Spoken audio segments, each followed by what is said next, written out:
Drink beer, it's good for you. I'm empty-handed and I'm feeling blue, and I'm gonna drink till the day that I die. Hello and welcome to the video. In this video I'll be comparing two all-in-one brewing systems, the Grainfather and the Robobrew. I have had many people ask me for this video, and as luck would have it, the Robobrew has now come to Norway and I managed to get some brewing time with it. Before I move on though, it's quick disclaimer time. Please note that this is a comparison, not strictly a review. My intention is to remove my opinion as much as possible and just talk facts about these brewing systems. My opinion should not really come into this. My task as I see it is to reveal key information so you, the buyer, can make your own choice based on real information. Nobody has paid me, bribed me or threatened me to make this video. I am purely making it as a route to information for the home brewing community. So let's get started with the comparison, beginning with price. These prices were found for each region based on speed, and this was done in early February 2019. I cannot do this for every nation of course, so I'm listing just 4 areas here, and I'm also listing the websites where I found these prices. In the USA I found the Robobrew on sale via williamsbrewing.com for just shy of $480 US, whereas the Grainfather was being sold for $9.99 by northernbrewer.com. In the UK the Robobrew was being offered for £320 British, and this was at brewkegtap.co.uk. I found that the maltmiller.co.uk offered the Grainfather for 667 Great British pounds. In Norway, oldbrewing.no offer both of these systems. The Robobrew is sold for 5,995 Norwegian kroner and the Grainfather is sold for 8,990 Norwegian kroner. In Australia I found that Kegland offer the Robobrew for $399 and iBrew offer the Grainfather for $1,200. So we can see that in all markets there is quite a lot of money separating these two brewing systems, so let's see how they compare further. So now let's look at construction and quality and the various different components to these units. I find it quite surprising, but I have to say that in essence these systems are quite similar in terms of build quality, despite the big difference in price. They even look quite similar also, but there are some key differences that we will look at now. The first most noticeable one is the controller. On the Robobrew this is positioned at the bottom of the unit, whereas on the Grainfather this is a separate box that is mounted higher up on the body. The Grainfather is very well known for having a very sophisticated controller. It uses Bluetooth to a very good effect. To learn more about this then please see my 2-part video review on this channel. But in essence you can build recipes online and then beam this data straight to the controller via Bluetooth. This means no pre-programming on the actual unit itself is required.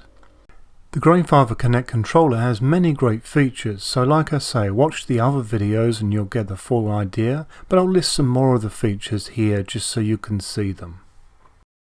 The Robobrew has no such platform, but programming is available on the controller for preheating and mash steps. Both controllers can be used manually to set various temperatures used in brewing on the fly. The Robobrew also features the preheat function similar to the Grainfather's, and this is a useful addition. It is fair to say that the main difference between these two units is the controller. You just need to decide in your mind what suits you best, considering the money involved. Both of these units have glass lids that are pretty much the same. The key difference here is that the Robobrew version has handles. This is of course useful for removal when the lid is hot. They are actually so similar that I discovered they are actually interchangeable. It's actually a perfect fit. Speaking of handles, here is the one on the Grainfather. When I lift mine I hold the upper body on the opposite side with the other hand, and it works just fine to be fair. On the Robobrew there's actually one handle in this position you can see here, and a further 2 on the other side. In terms of switches on the body of these units, my Grainfather is the old version, but on newer units this button is just for power because the Grainfather Connect controls everything for you, elements and the pump. On the Robobrew there are manual buttons for each element and also a button for the pump. This is not automated like on the Grainfather. You will also notice that both units have these catches all the way around the top. This is because both manufacturers can supply copper domes for each to turn your brewing system into a distilling system. Handy if it's legal. The next difference is that on the Grainfather you get a filter like this. Ignore the fixing that I have on the end, this is something I added myself to hold the end cap in place. This is added onto a fixing at the bottom of the system that connects to the pump. On the Robobrew they use a false bottom instead, meaning that the whole bottom plate acts as a filter.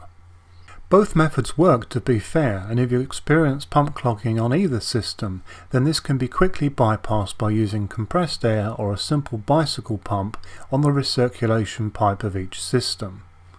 Speaking of pumps and recirculation pipes, here are the differences between these two. As you can see, the pump is actually built into the body of the unit on the Robobrew. The way that these two recirculation pipes are set up is quite different, as well as the system for adding attachments to the very top. The Grainfather uses a screw fitting, whereas the Robobrew has cam locks. Here is my one-handed attempt at showing you how this works on the Grainfather. Well, to be fair, I did say attempt. And here is the same process one-handed with the Robobrew. If you've already decided that the Grainfather is your system of choice, then cam locks can actually be added to it aftermarket by yourself quite easily if you wish to. Here are the two grain baskets for each system. They are both rated for 9 kilos of malt as a maximum, despite the Robo one being a little bit smaller. Truth be told, you would actually get very disappointing results from either of these systems if you were to use 9 kilos of malt. You would find that it would drop considerably compared to mashing between 5 to 6 kilos of malt. And using between 5 to 6 kilos of malt, I have found that both of these systems had very comparable efficiency, which is good news all round. Here is the bottom plate that goes into the grain basket for the Grainfather. The stem that you see here in the middle needs to be adjusted depending on how much grain you have in the basket. On the Grainfather model, this is very easy to adjust. Also included is this centre pipe that is used during the sparging process and when you're adding grain at the start of the mash. The Robobrew equivalent is quite different. Firstly, there is an extra mesh on top of the bottom plate. This will protect the system more when your grain thrush is too fine. You can also see here that the method of adjustment of this pipe is actually quite different to the Grainfather version. On the flip side, this bottom plate can be added to the bottom of the basket with a little less fuss compared to the Grainfather version, which needs either water or grain dust to help guide that silicone ring in place without it coming off. Easy when you know how though. The Robobrew has a simple rubber stopper to actually stop water going down that middle pipe during sparging and also during mash in. Here is the top mash plate that you get with the Grainfather, complete with silicone ring. And here is the Robobrew equivalent, both quite similar really, except for the silicone. Here are the two handles side by side that you get with these systems that allow you to raise the grain basket so that you can do the sparge process. Let's begin with the Grainfather and I'll show you how this works. You simply insert this into the basket gaps that you see here at the top, you pull it up and you twist, and then in twisting you actually put it onto a system within the top of the Grainfather itself that allows the basket to rest in place.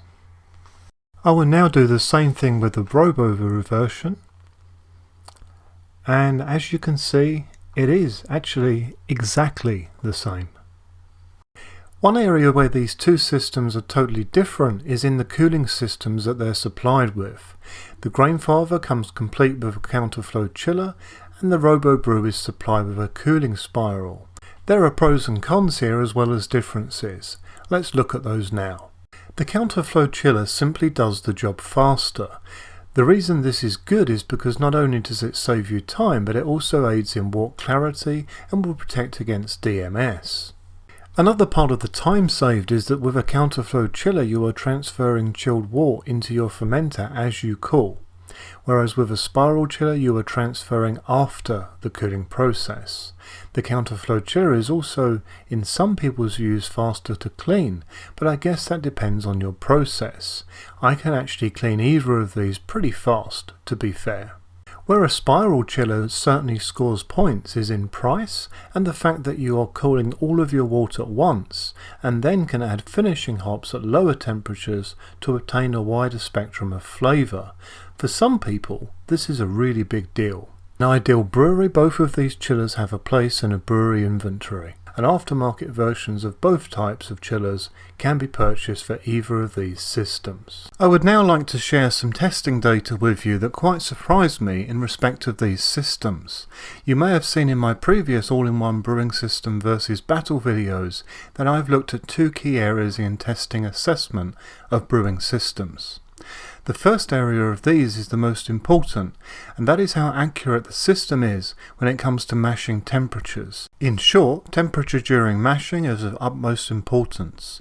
If the temperature you have on your system is very inaccurate, or in some cases very variable, then put simply, some products are really not fit for the purpose of brewing.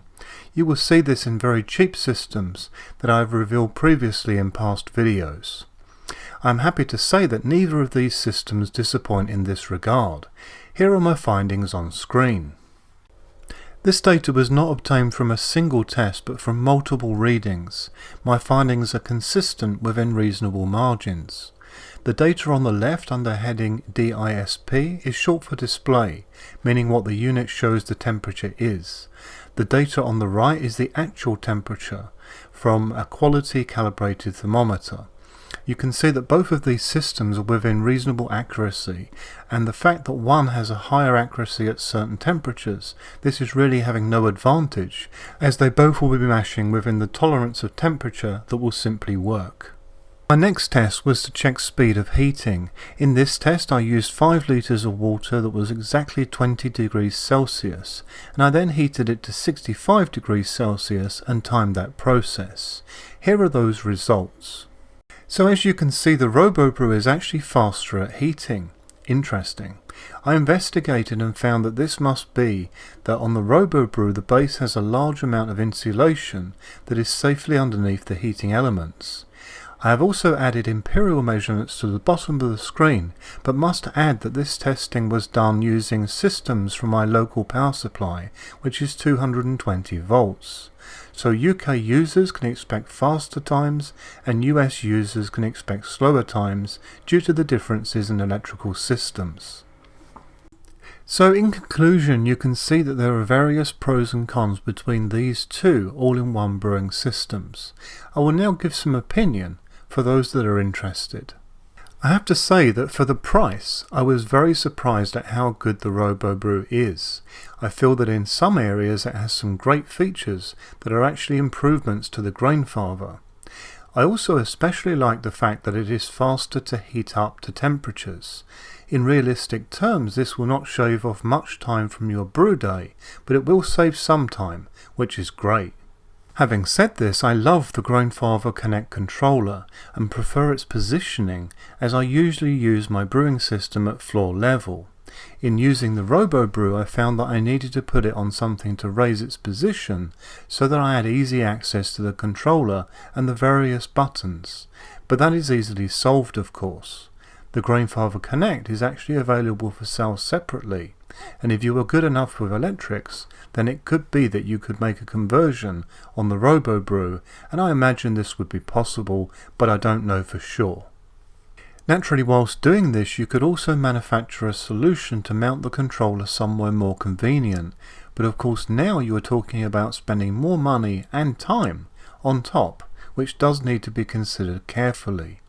Furthermore, I prefer the false bottom found on the Robobrew because it has a much wider surface area for filtering compared to the Grainfather solution. But again, on the Grainfather, if the filter does clog, then this is easily solved anyway. Having said that, if you knock the Grainfather's filter off, then that does become more of an issue in terms of hassle and time, and naturally we will encounter no such issues with a false bottom. I have actually looked into installing a false bottom on my Grainfather, and so far I have not found anything ideal. If you have, then let me know. I would still want to use the grain basket supplied rather than an actual mashing bag. This for me is not a good solution. Another consideration is the cooling method supplied with the system.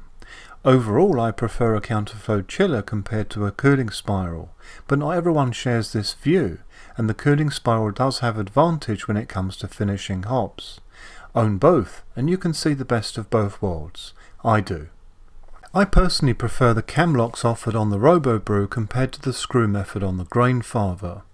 You will need to wear gloves when removing the counterflow chiller and recirculation arm from the Grainfather, as that point really heats up, and you need to hold it securely to allow screwing and unscrewing.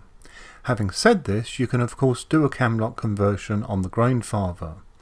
I've been meaning to do this for some time, but it's just another thing on my list that I've just not found time for in this hectic life of mine.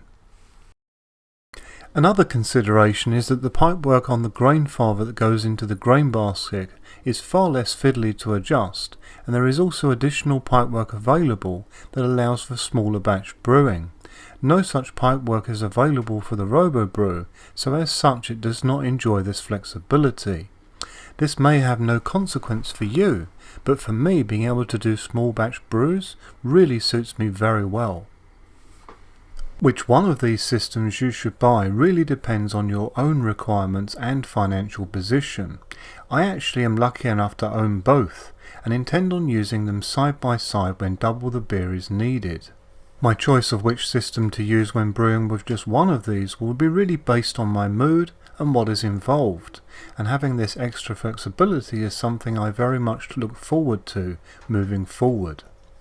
Another consideration for me was that larger electrical brewing systems currently just mean a longer brewing time overall due to power limitations, and this is an inconvenience I can well do without. Having two regular sized systems really fits this criteria better as I see it currently. So there you have it, this wraps up this video. I do hope that you found this video to be informative, useful and interesting. Please do let me know what you think. I always enjoy hearing from you all and find your feedback invaluable to my video creation process, no matter if it's negative or positive. So if you did like this video, then please do like it on YouTube. This really helps me out and allows the videos to be seen by a wider audience on YouTube. I have always got a lot of new videos planned for the future, so if you are interested in seeing my new content, then please subscribe for future content. If you have any questions on anything that I have covered in this video or any other video, then please do not hesitate to get in touch with me via YouTube or Facebook. I'm a member of pretty much every Grainfather Facebook group and more. Happy brewing!